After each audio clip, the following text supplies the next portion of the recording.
Guardianes de la Cultura, bienvenidos a este nuevo, corto e improvisado video de este nuevo canal. Si recordarán, hace algún tiempo atrás subí un par de videos hablando de la reducción del Pilar, una reducción jesuítica construida por los españoles, por la Compañía Jesuita de Jesús, en los tiempos de la colonia, ya en los tiempos finales de la colonia en el Río de la Plata.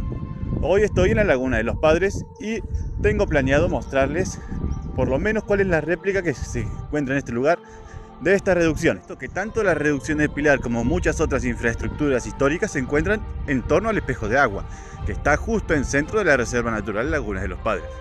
Por lo que, para no hacer un video tan largo y tedioso, puesto que ustedes ya saben que los videoblogs no son lo mío, voy a hacerlo lo más corto y dinámico posible. Seguramente voy a usar un mapa con indicaciones para que vean exactamente en qué lugar me encuentro al momento de hacer cada grabación. Ahora me encuentro en el camino de entrada, camino que existía mucho antes de la colonización con otro nombre, que ya más adelante les voy a ir contando cuáles eran los nombres originales de los caminos y los nombres mediante los cuales los jesuitas los registraron en su momento.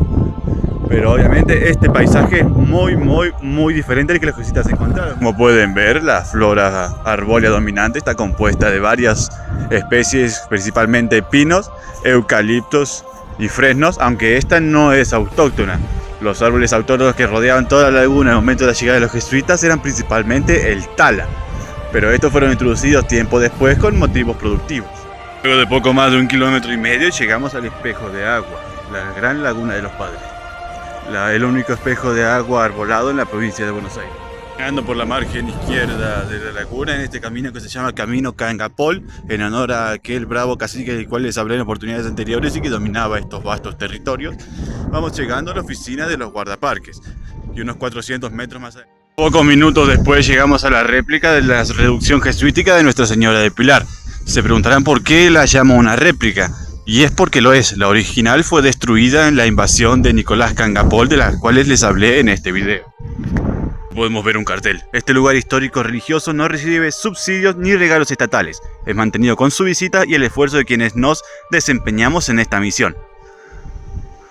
Vamos a tener que colaborar. Por allá tenemos la pulpería de la reducción. Y si está abierta vamos a comprar algunos ricos productos.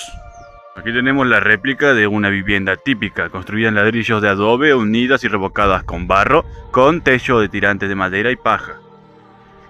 Camino de los jesuitas.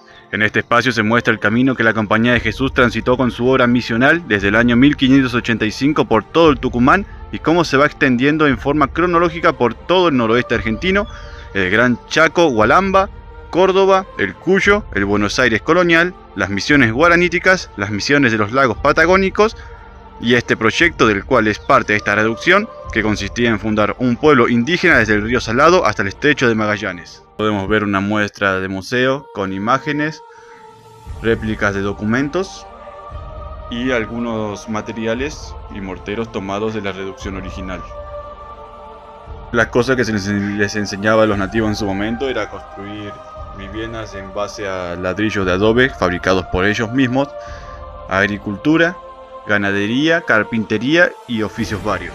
Aquí tenemos un mapa apreciativo de la fundación de Nuestra Señora del Pilar en 1746 y más al sur la reducción de Nuestra Señora de los Desamparados en 1750, más o menos en donde terminaban los límites territoriales de la reducción de Nuestra Señora del Pilar. Reducción de Nuestra Señora del Pilar, 1746 a 1751. Una cruz presidió la acción mística de los padres jesuitas Fagner, Cardiel y Struebel. El 13 de noviembre de 1746 iniciaron su labor en la zona, sin imaginar que 200 años después se levantarían al borde de la laguna a la que le dieron su nombre sus humildes construcciones. Hasta el 1 de septiembre de 1751 desarrollaron su plan evangelizador, convirtiendo la reducción en la segunda población cristiana en territorio indio. La reducción de Nuestra Señora del Pilar, declarado lugar histórico, constituye un ejemplo de la devoción al pasado. Entrando a la morada podemos ver una muestra de cómo era el estilo de vida en la reducción, cómo era vivir en estos habitáculos. La cama tenía una estructura de madera atravesada por varillas más finas y por tiento de vaca, y a la cual se le echaba encima un manto de lana tejida o simplemente cuero crudo de oveja. Tenemos a Seferino Namuncurá, un personaje histórico de origen mapuche. Un mapa que marca la ubicación de las reducciones, de fortines, fuertes y combates históricos.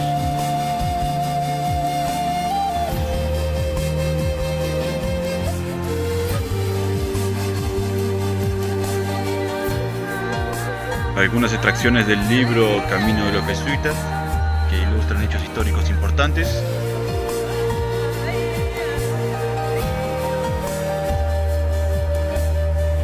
Indígenas capturados durante la campaña del desierto.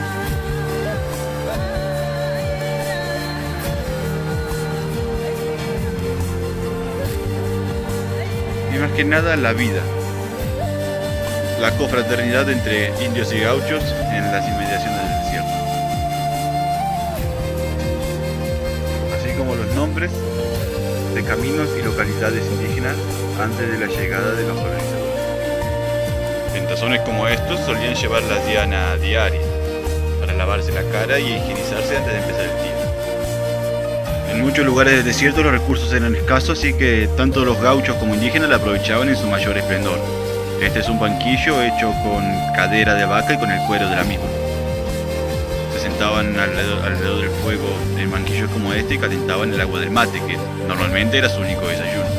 El templo aún está en funcionamiento. Se usa para dar misas e incluso muchas personas quieren casarse en este lugar por la trascendencia histórica que tiene. Ingresando en la capilla podemos ver que se trata de un recinto bastante privado, construcciones originales, la arquitectura original, un confesionario, probablemente aquí había una cortina, estaba el confesado arrodillado afuera y el padre dentro. Esta es la casa de María, en su solar se acunó nuestra orgullosa y pujante ciudad de Mar del Plata. Probablemente aquí había una tinaja con agua bendita.